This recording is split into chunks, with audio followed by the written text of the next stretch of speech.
I did all the planning for our European adventure, but my boyfriend kept creating disasters, then getting mad at me for not fixing them fast enough. His true colors finally showed. I just got back from what was supposed to be an amazing 10-day backpacking trip through Europe with my boyfriend Robbie, 28M. Instead, I spent most of it babysitting a grown man who can't handle basic adult responsibilities. The final straw happened 3 nights ago in Prague, and I'm still processing everything that went down. Let me start with the disaster that set the tone for our entire trip. Robbie and I had been planning this backpacking adventure for 6 months. We saved up money, booked our flights, and mapped out our route through Amsterdam, Berlin, Prague, and Vienna. I handled most of the planning because Robbie always says he's bad with details, but I figured once we were actually traveling, he'd step up. The morning of our departure, we arranged to meet at the train station at 5:30 a.m. to catch the 6:15 a.m. train to the airport. Robbie lives about 45 minutes away from me by public transport. I texted him the night before reminding him about the time and even sent him screenshots of the train schedule. He promised he'd be there by 5:20 a.m. At 5:30 a.m., I stood alone at the platform with both our heavy backpacks. No Robbie. I called him 5 times. Nothing. The train arrived and I had to make a choice, wait for him and potentially miss our flight, or go ahead. I decided to wait for the next train, which would get us to the airport with barely enough time. Robbie finally showed up at 5:55 a.m., running and out of breath. His excuse was that his phone died overnight and he woke up late. This wasn't the first time something like this happened. Robbie has this pattern of being late to important things and always having some technical excuse. His phone died, his alarm didn't work, his app crashed. We made it to the airport with 30 minutes to spare before our gate closed. While I was checking us in online during the train ride, Robbie realized he couldn't find his passport. He started dumping everything out of his backpack right there on the airport floor. People were staring. I helped him look through everything twice before he found it wedged in a guidebook. The trip started going downhill from day one. In Amsterdam, Robbie forgot to bring the portable charger we specifically bought for the trip. When his phone died while we were trying to navigate to our hostel, he just shrugged and said I could handle the directions. I ended up carrying both our phones, the map, the itinerary, and doing all the navigation for the entire trip. In Berlin, we were supposed to take turns booking our daily activities. When it was Robbie's turn, he spent 2 hours on his phone trying to figure out museum tickets while I sat in the hostel lobby waiting. He couldn't understand the German website and kept asking me to help him. I ended up booking everything myself because we were wasting half our day. But Prague is where everything completely fell apart. We had been in the city for 2 days, and I was already exhausted from constantly having to solve problems Robbie created. He had lost his Metro card twice, forgotten to pack socks for 3 days straight, and left his jacket at a restaurant, which meant we had to walk 20 minutes back to get it while our dinner reservation waited. On our 3rd night in Prague, we decided to go out to a nice restaurant I had researched and made reservations for. Robbie spent an hour getting ready, which I didn't mind, but then he couldn't find his wallet. This was becoming a pattern, Robbie losing important items and then panicking about it. He started tearing apart our shared hostel room, throwing clothes everywhere and getting increasingly agitated. Our roommates were trying to sleep, and I was mortified by the noise he was making. I helped him look for 20 minutes before suggesting we retrace his steps from earlier in the day. Robbie immediately got defensive and started raising his voice at me, saying I wasn't being helpful and that I should just give him money for dinner instead of making him search. The way he was speaking to me in front of strangers made me uncomfortable. I told him I wasn't comfortable lending him money when he could just find his wallet, and that we should cancel dinner and look properly. This is when Robbie really lost it. He started yelling about how I never support him and always make everything more difficult. He said I was controlling and that I don't trust him to handle anything. The irony wasn't lost on me, considering I had been handling everything for the entire trip because he kept messing things up. I walked out of the room and went to the hostel's common area to give him space to calm down and find his wallet. 30 minutes later, he came downstairs and told me he found it. It was in his backpack pocket where I had suggested looking first. Instead of apologizing for yelling at me, Robbie acted like nothing happened and said we should hurry to make our reservation. I told him I wasn't comfortable going to dinner after the way he spoke to me.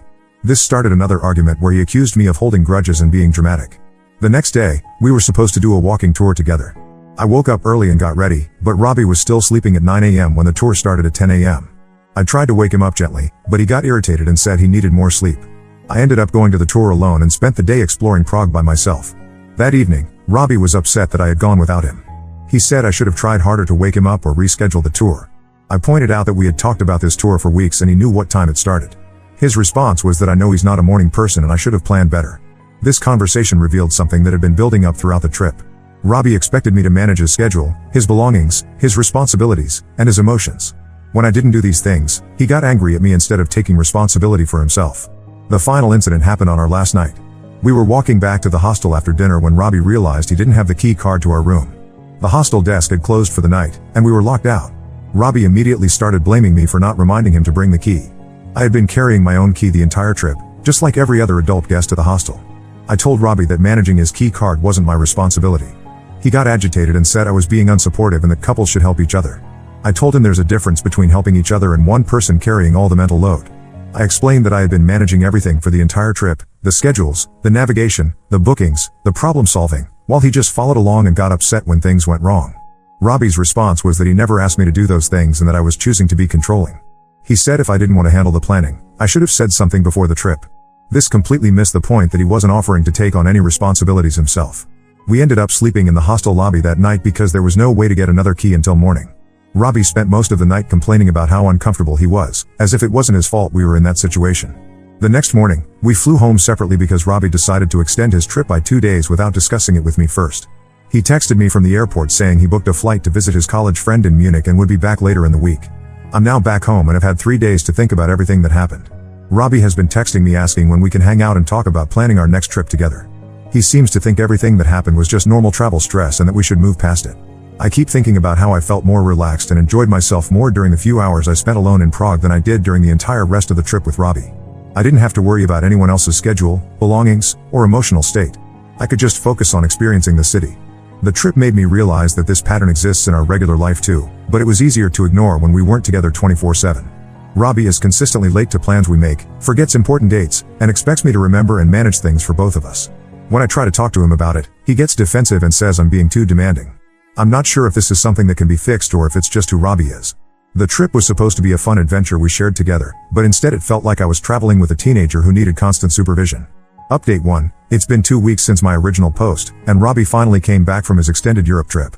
The conversation we had when he got back revealed some things I wasn't expecting, and honestly made the situation more complicated.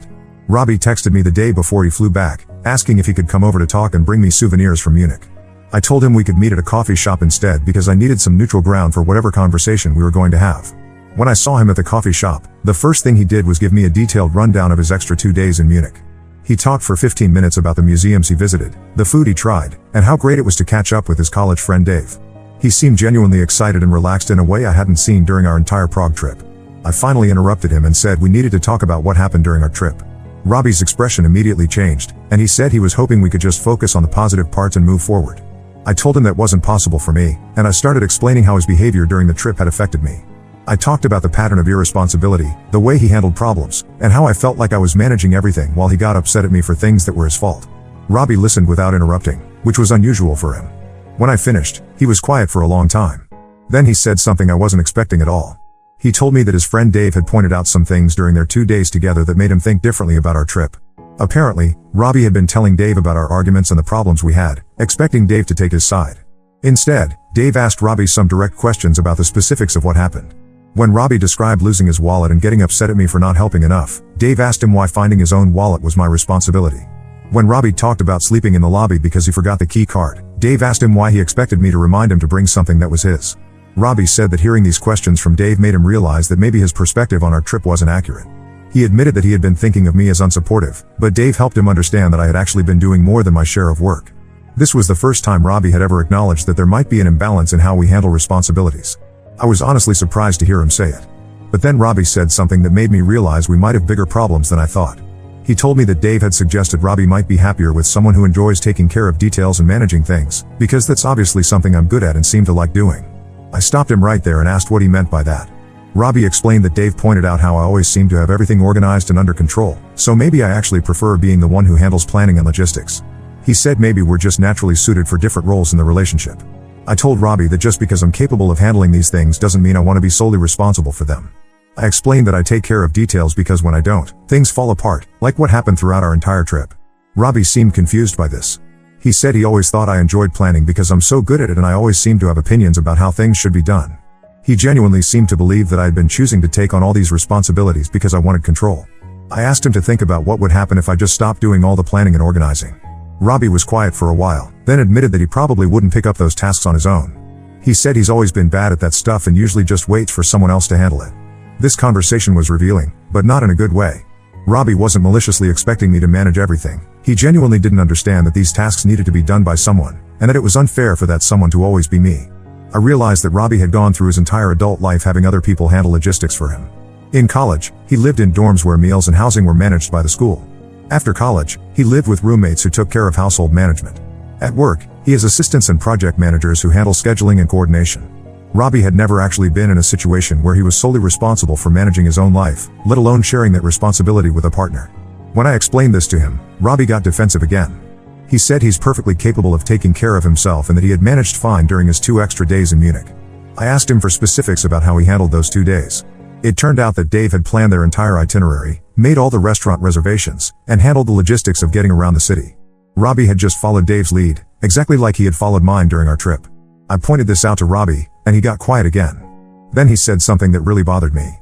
He told me that he doesn't understand why I'm making such a big deal about this, because most couples he knows have one person who handles planning and one person who handles other things. I asked him what other things he handles in our relationship.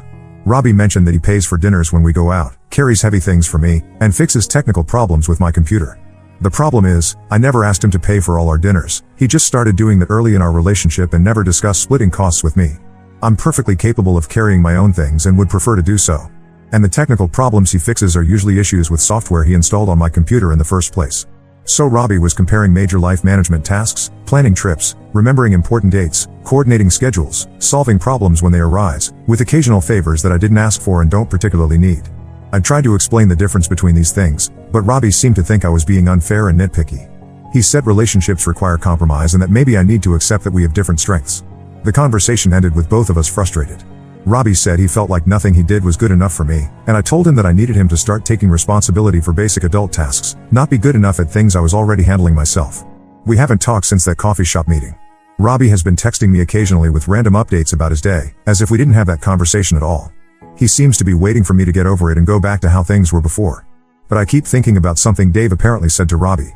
According to Robbie, Dave told him that some people are just naturally more organized and that Robbie shouldn't feel bad about letting his girlfriend handle things she's better at. This bothered me because it implies that managing basic life tasks is a special skill that only some people have, rather than something every adult should be capable of doing. It also suggests that it's acceptable for one person in a relationship to opt out of responsibilities because their partner is more competent. I've been thinking about other relationships I know, trying to figure out if Robbie is right about most couples working this way. My parents split household and planning tasks pretty evenly. My sister and her husband take turns managing different areas of their life together. My close friends seem to share responsibilities with their partners. I'm starting to wonder if Robbie has spent his whole life around people who enabled his learned helplessness, and now he genuinely believes this is normal. The more I think about it, the more I realize that this isn't just about trip planning or lost wallets. This is about Robbie's fundamental approach to life and relationships. He seems to believe that he can just coast through situations and someone else will handle whatever needs to be handled.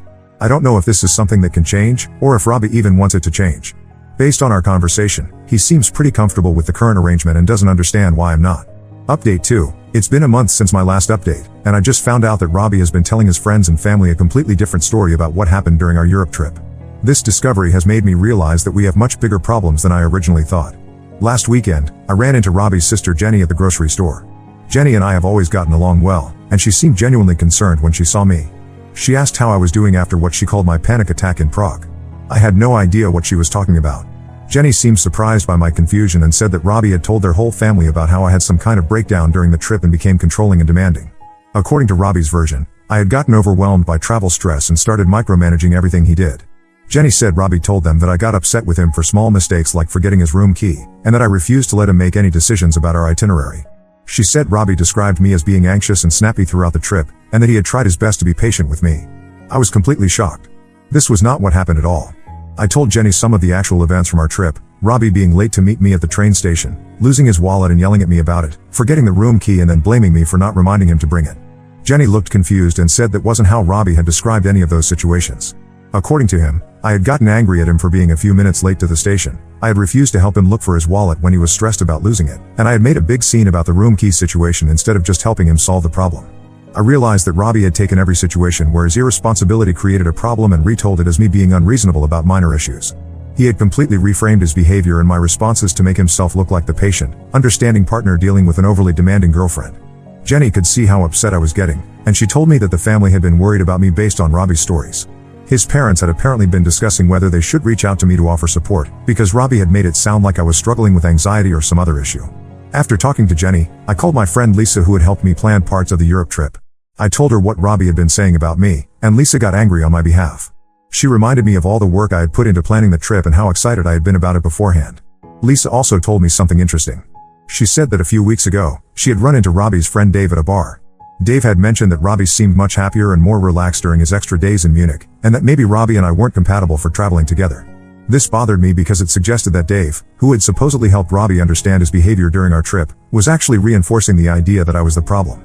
It made me wonder what version of events Robbie had really told Dave, and whether Dave's advice had been based on accurate information. I decided I needed to have another conversation with Robbie, but this time I wanted to address the fact that he had been misrepresenting what happened between us. I texted him and asked if we could meet to talk. Robbie seemed eager to get together, probably thinking I was ready to move past our issues. We met at the same coffee shop as before, and I immediately told him what Jenny had shared with me. Robbie looked uncomfortable when I brought up his conversations with his family.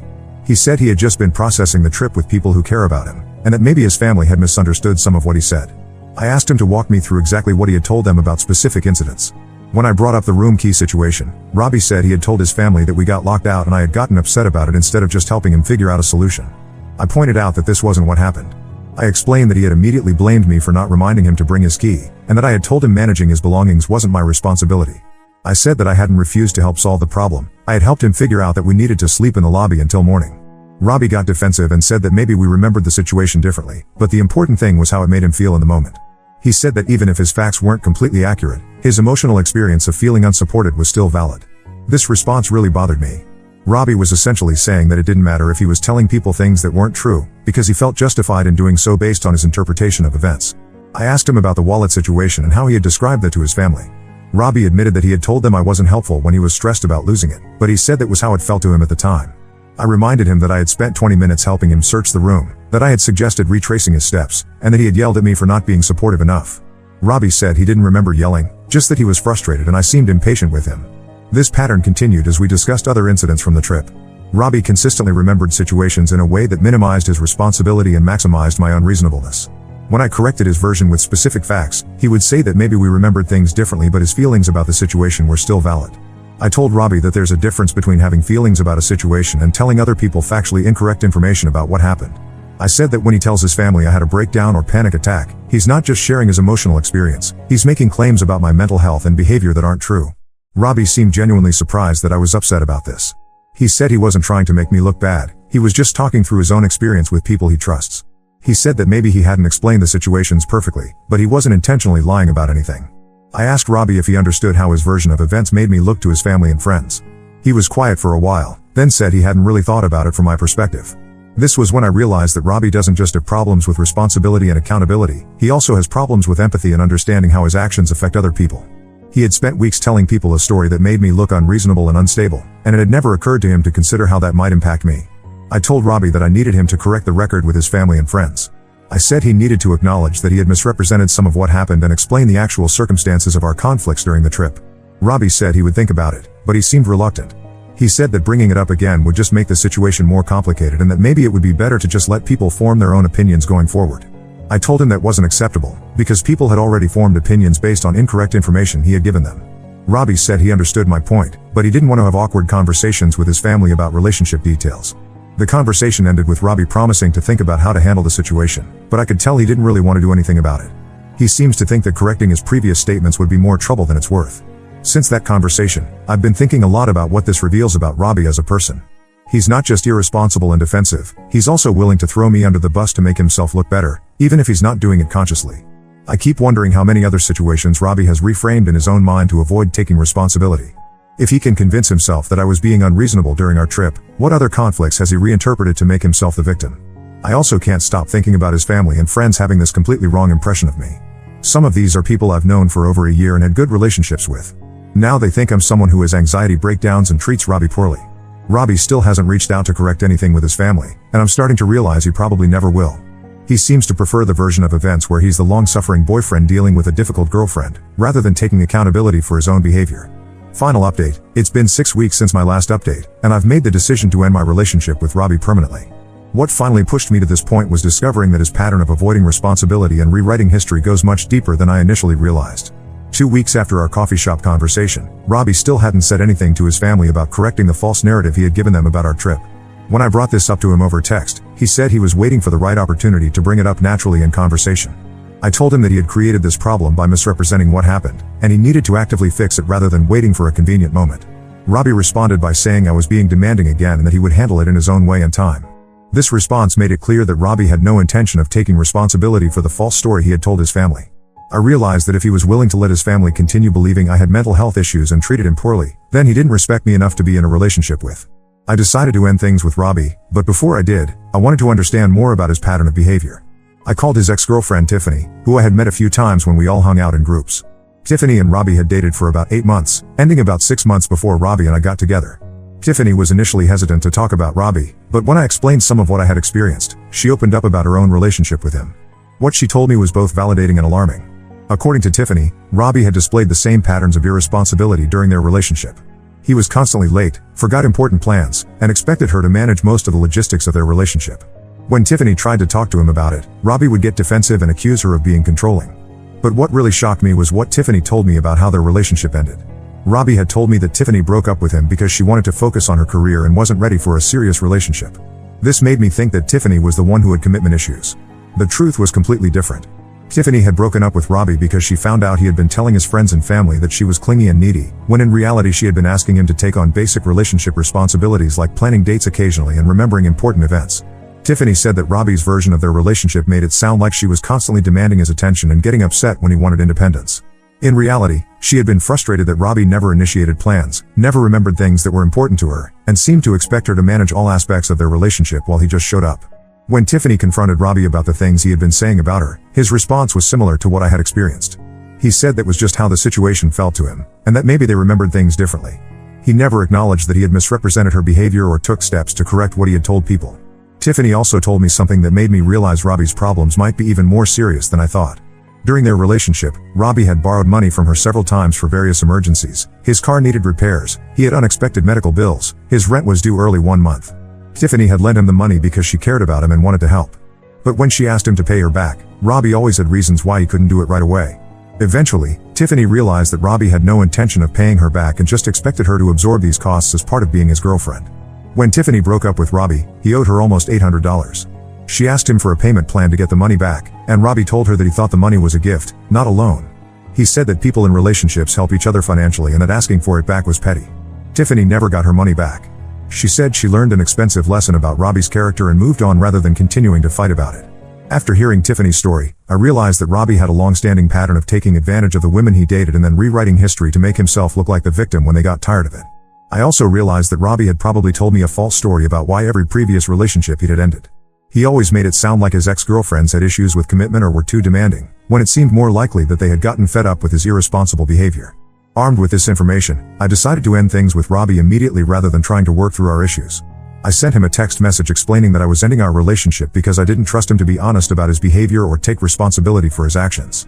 Robbie responded with a long series of texts saying that I was overreacting and that every relationship has problems that need to be worked through. He said he was willing to try harder and that I was giving up too easily. I didn't respond to these messages. Instead, I blocked Robbie's number and all of his social media accounts. 3 days later, Robbie showed up at my apartment building. The building has a buzzer system, and he kept pressing my button and asking me to let him come up so we could talk. I told him through the intercom that I had nothing to say to him and asked him to leave. Robbie refused to leave and said he was going to wait until I came down to talk to him. I told him that if he didn't leave immediately, I would call the police.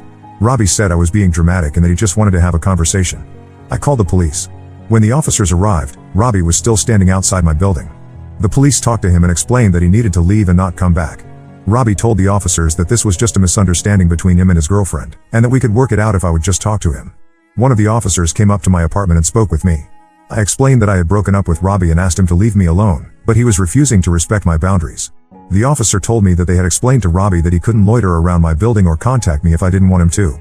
The officer also suggested that I document any further attempts Robbie made to contact me, in case I needed to get a restraining order.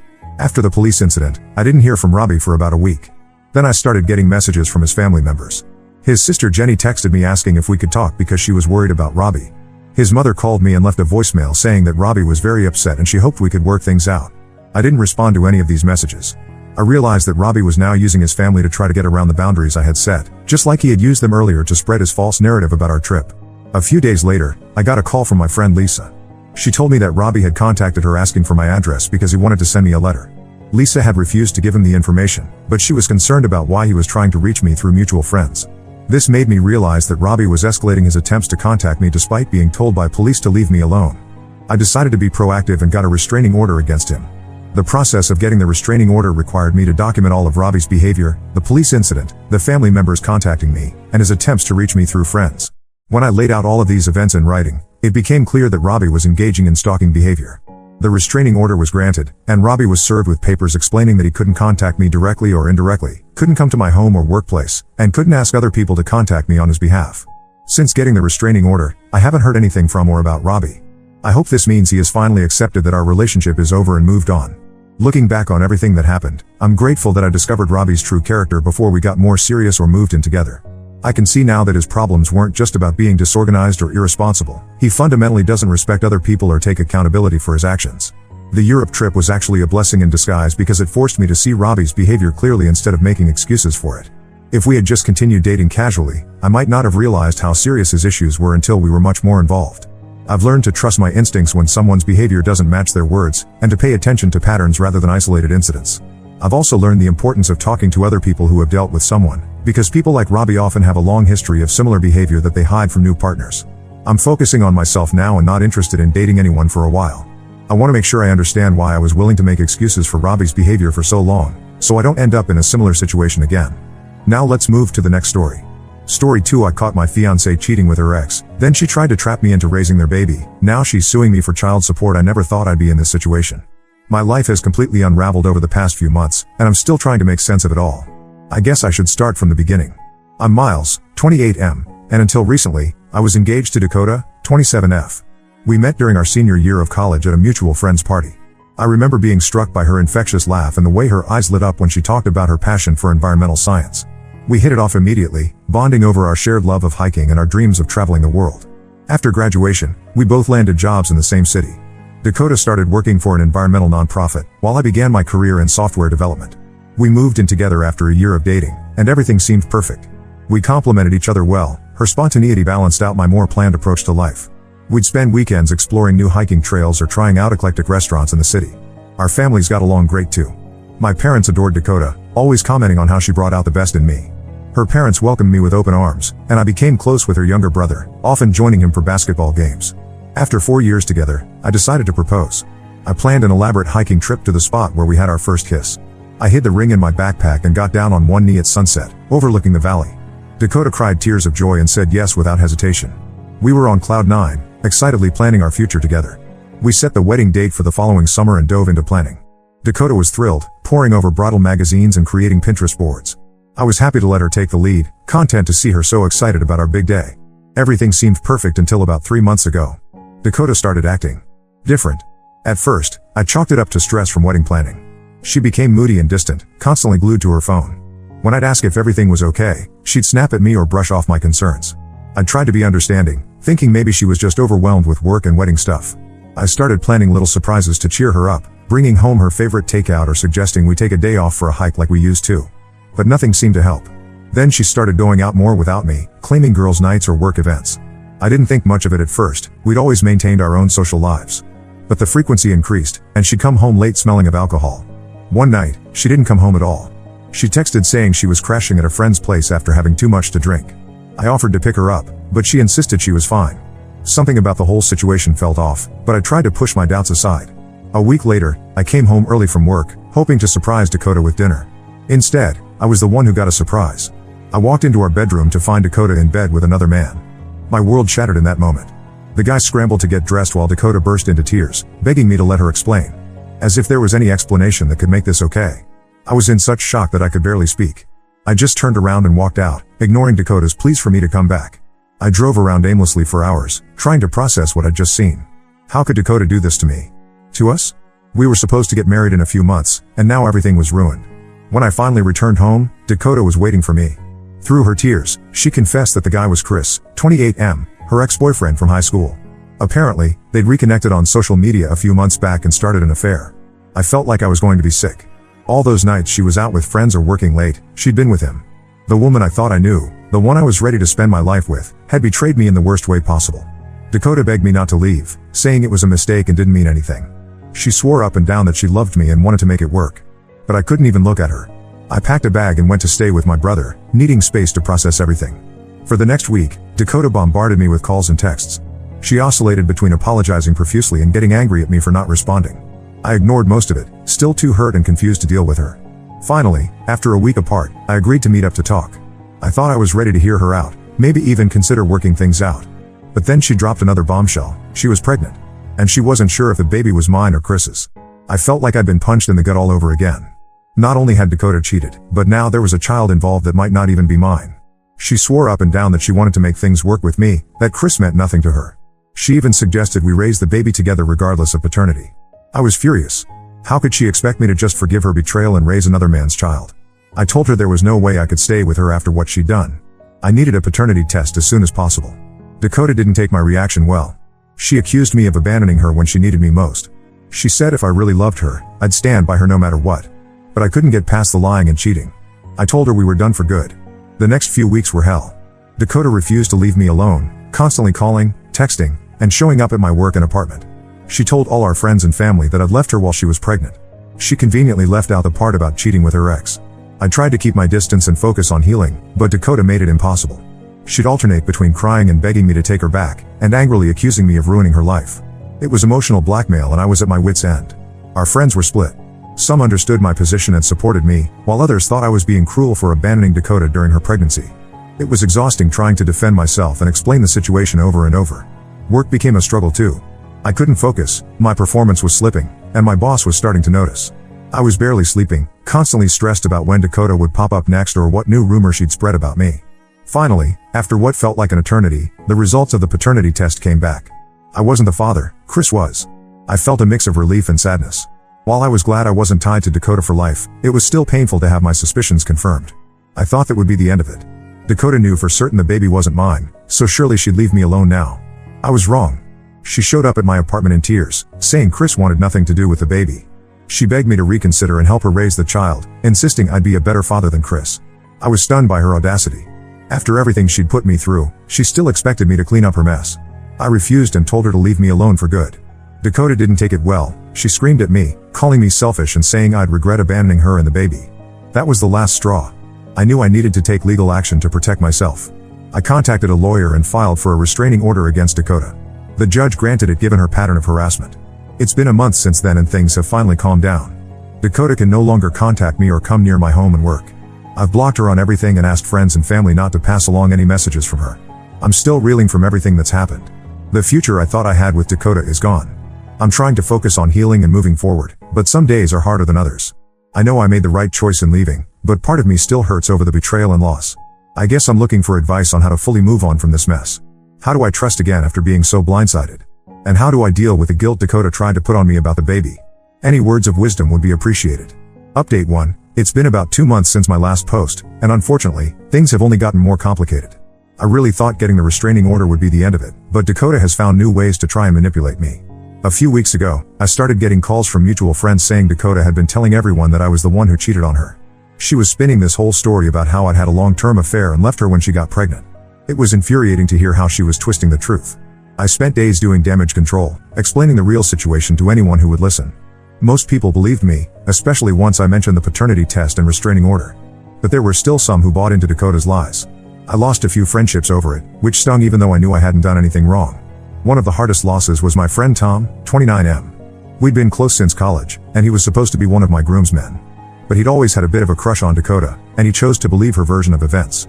He accused me of abandoning Dakota in her time of need and said he couldn't be friends with someone who would do that. Losing Tom's friendship was like a punch to the gut. Then there was the issue with our shared friend group. Dakota and I had been part of a tight-knit circle of friends since college. Now, every get-together was awkward. People felt like they had to choose sides. Some friends tried to stay neutral, but that often meant excluding both Dakota and me from events to avoid drama. I found myself feeling increasingly isolated. Work wasn't any easier. Despite the restraining order, Dakota found ways to interfere. She started calling my office, pretending to be a client. My boss was understanding at first, but as it continued, I could tell he was getting frustrated. I was constantly on edge, worried that Dakota would show up or cause a scene that could jeopardize my job. Just when I thought things couldn't get any worse, I got served with papers. Dakota was suing me for child support, claiming that because we were engaged when she got pregnant, I had a financial obligation to the baby. I was floored. How could she possibly think this would work? I immediately called my lawyer, who assured me the case had no merit. We have DNA proof that I'm not the father, and Dakota and I were never married. But still, the stress of potentially going to court was overwhelming. The weeks leading up to the hearing were a nightmare. I could barely sleep or eat. I kept imagining worst-case scenarios where somehow, despite all logic, the judge would side with Dakota. My parents tried to be supportive, but I could tell they were worried too. They'd always loved Dakota and were struggling to understand how things had gone so wrong. The day of the hearing arrived and I was a nervous wreck. Dakota showed up looking smug, like she thought she had this in the bag. Her lawyer tried arguing that I had acted as a father figure during the pregnancy and therefore had a responsibility to the child.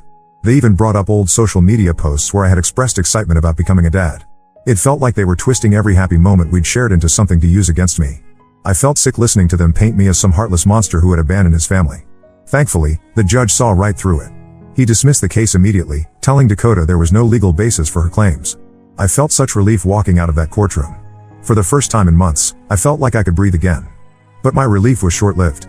That night, Dakota started bombarding me with messages from fake numbers.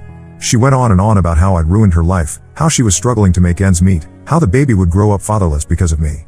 I didn't respond, but it was hard not to let her words get to me. One message, in particular, stuck with me.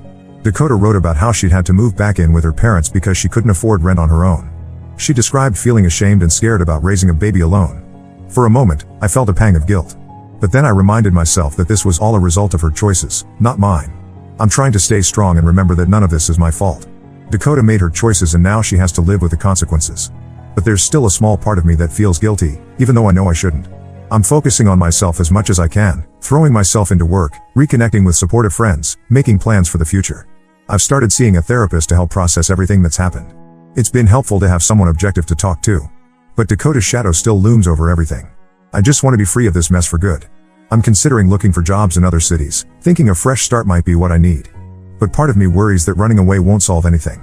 I guess I'm just looking for reassurance that I'm doing the right thing by standing my ground. Am I being too harsh? Should I have tried harder to work things out with Dakota? I know logically that I'm not responsible for her or the baby, but emotionally, it's still a struggle sometimes. Any advice on how to move forward would be appreciated. How do I rebuild my life and relationships after all this drama? And how do I protect myself if Dakota tries anything else in the future? Update 2. Another month has passed and things have taken yet another crazy turn. Just when I thought the situation couldn't get any more complicated, Dakota has managed to drag even more people into her web of lies. About 2 weeks ago, I got a call from my cousin Mark, 30M. He sounded hesitant, which was weird because we've always been close. Growing up, Mark was like the older brother I never had. We spent summers together at our grandparents' lake house, and he was always there for me during tough times. So hearing him sound so unsure immediately put me on edge. Mark said, "Miles, I don't know how to tell you this, but Dakota's been talking to people in our extended family." My heart sank. I asked him what she'd been saying, though I had a pretty good idea. Mark explained that Dakota had been reaching out to various family members, telling them how I'd abandoned her and the baby, how she was struggling to make ends meet, and how cruel I was being.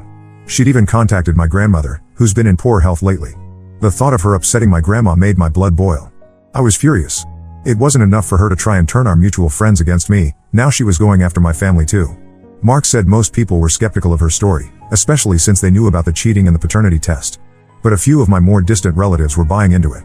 I spent the next few days calling family members, trying to set the record straight. Most were understanding, but I could tell some of them still had doubts. It was exhausting having to relive the whole ordeal over and over again. My Aunt Susan was particularly difficult to convince. She's always been a bit of a busybody, and she seemed almost excited by the drama. She kept pressing for details, asking if I was absolutely sure the baby wasn't mine. It took everything in me not to lose my temper with her. Then, to make matters worse, I found out Dakota had started a GoFundMe page. She was using my name and telling this sob story about being a single mom abandoned by her fiancé. She even posted an old picture of us together, making it look like we were still a happy couple. The description on the page was heart-wrenching. Dakota wrote about how she was struggling to afford prenatal care, how she might lose her apartment, how she was scared for her baby's future. She painted herself as this helpless victim, and me as the heartless villain who had left her high and dry. I was beyond angry. This wasn't just annoying anymore, it was full-on defamation. I contacted GoFundMe and managed to get the page taken down, but not before she'd raised a few $100s from sympathetic strangers.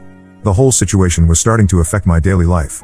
I was constantly on edge, worried about what Dakota might do next. I found myself avoiding social situations, tired of having to explain or defend myself. Even going to the grocery store became stressful. I was always worried I'd run into someone who believed Dakota's lies. I thought about taking legal action for defamation, but my lawyer advised against it. He said it would just drag out the drama and give Dakota more opportunities to spread her lies. As frustrating as it was, the best thing to do was ignore her and focus on moving forward with my life. It's been hard, but I'm trying to stay positive. I've started making plans to move to a new city for a job opportunity. The idea of a fresh start, away from all this drama, is really appealing right now. The job opportunity came up unexpectedly. A college friend who works for a tech startup in Seattle reached out to me about an opening in their development team. At first, I was hesitant. Moving across the country seemed like a drastic step. But the more I thought about it, the more appealing it became. I went for an interview last week, and it went really well. The company culture seems great, and the work would be challenging in a good way. Plus, Seattle is beautiful. All that nature right at my doorstep would be amazing for hiking. I haven't made a final decision yet, but I'm strongly considering it. Part of me feels like I'm running away from my problems, but another part thinks this could be exactly what I need to move on with my life. I just hope that once I'm gone, Dakota will finally give up and leave me alone for good. I'm ready to put this whole nightmare behind me and start the next chapter of my life. Update 3. It's been about 6 months since my last update, and I'm happy to say that things have finally started to settle down. I ended up taking that job in Seattle, and the move has been exactly what I needed. Being away from all the drama and having a fresh start has done wonders for my mental health. The first few weeks after the move were tough. I was in a new city where I didn't know anyone, starting a new job, and still processing everything that had happened with Dakota. There were moments when I questioned if I'd made the right choice. But gradually, things started to improve. My new job is challenging but rewarding. I'm working on exciting projects and learning a lot. My coworkers have been welcoming, and I've even made a few friends outside of work. I've joined a hiking group and have been exploring the beautiful trails around Seattle almost every weekend. Shortly after I moved, I got an unexpected call from Chris, 28M, Dakota's ex and the actual father of her baby. We hadn't spoken since everything went down, so I was surprised to hear from him. He called to apologize, which caught me off guard. Chris explained that Dakota had been doing the same thing to him, spreading lies, trying to manipulate him, and making his life difficult. He said he was trying to step up as a father, but Dakota was making it nearly impossible. She was using the baby as a bargaining chip, refusing to let him see the child unless he got back together with her. Hearing this, I felt a mix of emotions. On one hand, I was angry all over again at how Dakota was behaving. But on the other hand, I felt a weird sense of validation. It wasn't just me, Dakota really was out of control. Chris and I ended up talking for a while, comparing notes on our experiences with Dakota. It was oddly cathartic to connect with someone else who understood exactly what I'd been through. We weren't exactly friends, but there was a mutual respect and understanding between us. As for Dakota, I've heard through the grapevine that she's still trying to stir up drama back home. But being in a new city, surrounded by new people who don't know anything about my past, has given me the space I needed to heal and move on. I've started dating again, cautiously. It's been hard to trust after everything that happened with Dakota, but I'm working on it. I met a girl named Rachel, 26F, at a coffee shop a few weeks ago, and we've been on a couple of dates. It's nothing serious yet, but it's nice to feel that spark of connection again. I'm still in therapy, working through the trust issues and residual anger from my experience with Dakota. It's a process, but I can feel myself making progress.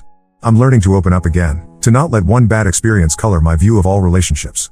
Looking back on everything that's happened, I can see now how close I came to getting trapped in a toxic situation. If I hadn't trusted my gut when things felt off with Dakota, if I hadn't stood my ground when she tried to manipulate me into raising a child that wasn't mine, my life could be very different right now. I'm proud of myself for having the strength to walk away, even when it was incredibly difficult. And I'm grateful for the friends and family who stood by me through it all. To anyone else going through something similar, my advice would be this: trust your instincts, don't let anyone manipulate you into accepting unacceptable behavior, and don't be afraid to cut toxic people out of your life, even if they're someone you once loved. It hasn't been an easy journey, but I'm in a much better place now. I'm looking forward to the future and excited to see what this new chapter of my life will bring. For the first time in a long time, I feel hopeful about what's to come.